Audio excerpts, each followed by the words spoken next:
Мен Баткен областының Лейлик районунун Тозбулак айылында жашаймын. Мен өзүм атым Адамбаева Базаргүл. Мен көптөн бери ушул терме боюнча алектенем.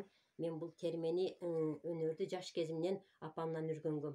Апамдан үргөндөн кийин ушул энди шартка байланыштуу турмушка чыккандан кийин келсем кайненем ушундай өнөрчүлүк боюнча заниматься этет эди. Ушул кайненемден үргөнүп, кайненемдин энесинен үргөнгөм мына бул үлгүлөрдү.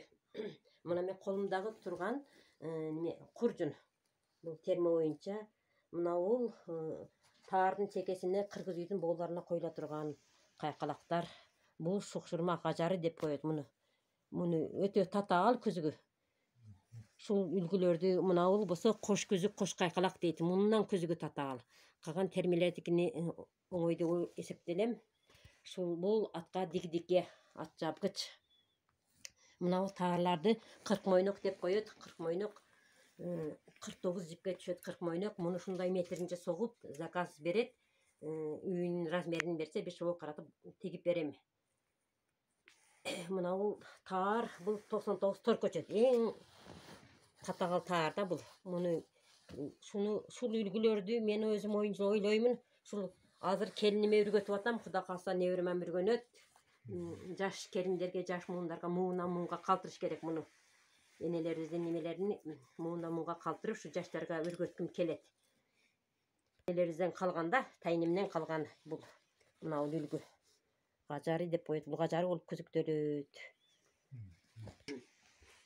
Биз ушул чеберчилик боюнча кичине ишканадан кыйналып атабыз. Бизге кичине ишкана болсо, мен ушул жаштарга үргөтүп, муну муунга калтырып, жаш келин кыздарга үргөткүм келет. Биздин ушул жылуу жай керек да бизге. Жылуу жай.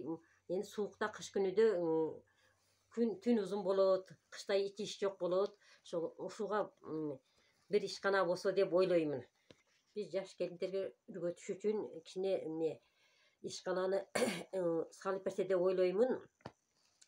Где-то 10-15 келинге ылайыктуу ишкана, жылуу жай болсо деп ойлоймун да. Шуну муунга калтырып кыз келиндерге үргөтүш үчүн. Жаш келиндерге кээ бирлери шаарга кетти, иш жок. Кээ бирлери айылда иш жок, отурабыз неме кылып. Биз ушул немени муундан муунга кыргыз энелерибиздин кол өнөрчүлүгүнү муундан муунга улатышыбыз керек. Айылыбызда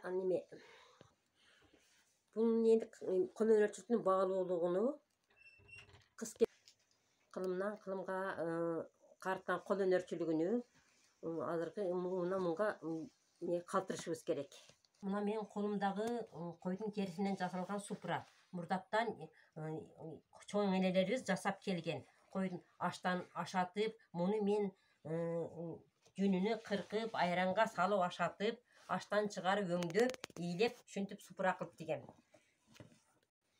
Биз азыр ушу маданий туризмди өнүктүрүшүбүз керек. Мен 2018-жылы көчмөндөр оюнун 3-чү көчмөндөр оюнуна барганмын. Ошондо терме боюнча 7 областтан 3-чү орунду алганмын. Ошондо барып мени өнүктүрүбүз, алмаштырышыбыз керек да эмелерди, кол өнөрчүлүктөрдү. Ушул боюнча иштешибиз керек.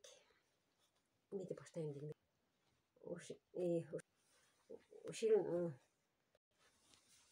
Ушул туристтик фестивалдарда 7 областтын кол өнөрчүлөрү